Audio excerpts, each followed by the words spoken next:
Hello everyone. We are doing French Revolution. I hope now you are able to understand the social and economic situation of France. Today we'll see how the outbreak of revolution took place. As treasurer of Louis XVI was empty, so he decided to increase taxes. In the previous system, that means the old design system of France before 1789, he had to call a meeting of Estates General in which three estates sent their representative. Again, now same system he wanted to repeat.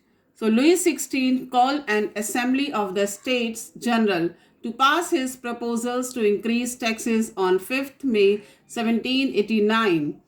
The first and second estates sent 300 representatives each, who were seated in rows facing each other on two sides, while the 600 members of the third estate had to stand at the back. The third estate was represented by its more prosperous and educated members only, while peasants, artisans, and women were denied entry to the assembly.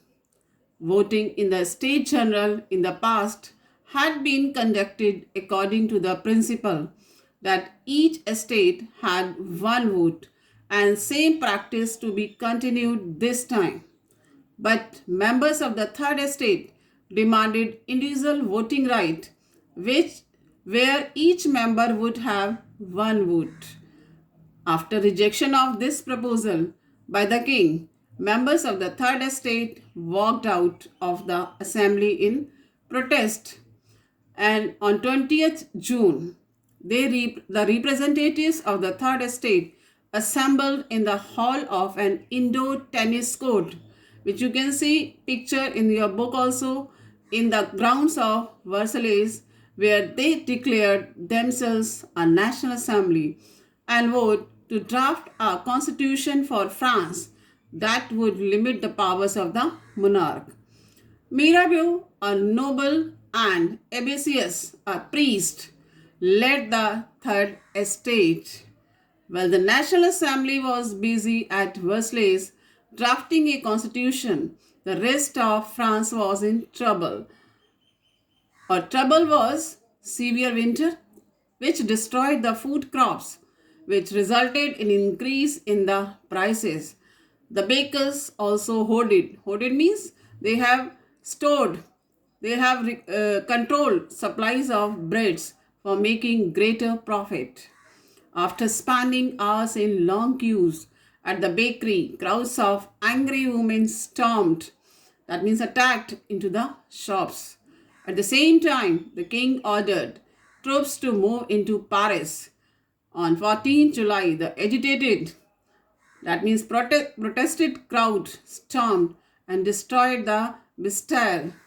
In the countryside means that rural areas, rumors spread from village to village that the lords of the manor were on their way to destroy their ripe crops through their hired gangs. Due to this fear, peasants in several districts attacked the castle of nobles, looted hoarded grain, and burnt down documents containing records of manorial dues. Large numbers of nobles fled from their homes and many migrated to neighboring countries. Louis XVI finally recognized the National Assembly and accepted the Constitution, which was prepared by the Third Estate. On 4th August 1789, France passed the law for abolishing the feudal system of obligations and taxes. The members of clergy were also forced to give up their privileges. Tithes were abolished and lands owned by the church were confiscated. And in the next portion, we will just discuss about how France becomes a constitutional monarch.